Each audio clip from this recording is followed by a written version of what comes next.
AI 管理標準，例如涵蓋數據質素、應用同埋安全準則嘅 ISO 42001嘅標準。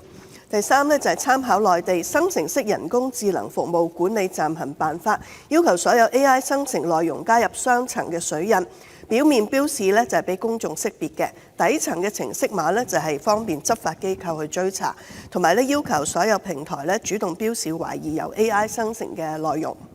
主席，我亦都建議政府建構 AI 時代嘅版權認證制度。AI 時代藝術同埋創作面對三大嘅挑戰。作品容易被抄襲啦，來源難以追蹤，創作者亦都難證明自己嘅權利同埋收入分成㗎。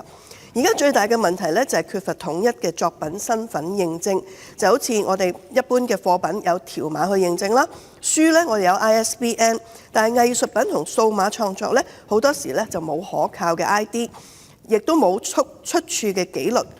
通常一般都唔完整㗎，結果就係資訊唔對稱啦，買家啦、畫廊啦、機構啦，甚至法院都難以即時確認作品嘅真偽啦、版權啦、授權啦同埋出處等等嘅呢啲嘅歷史記錄。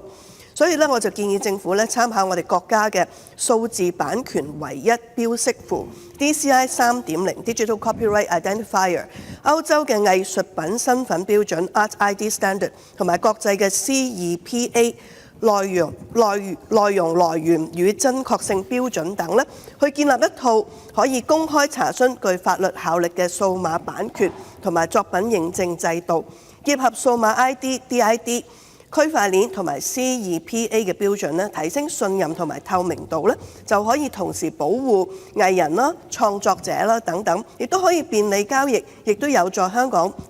發展成為國際藝術科技嘅樞紐。我留意到香港科技大學嘅團隊開發咗 AI 藝術創作同埋 ID 註冊平台，能夠透過 AI 嘅協助創作，同埋將藝術家嘅真正身份、作品同埋擁有權安全咁記錄喺區塊鏈上邊。咁我覺得呢個項目係可以推廣應用嘅。我謹此陳辭，希望各位支持我嘅修正案。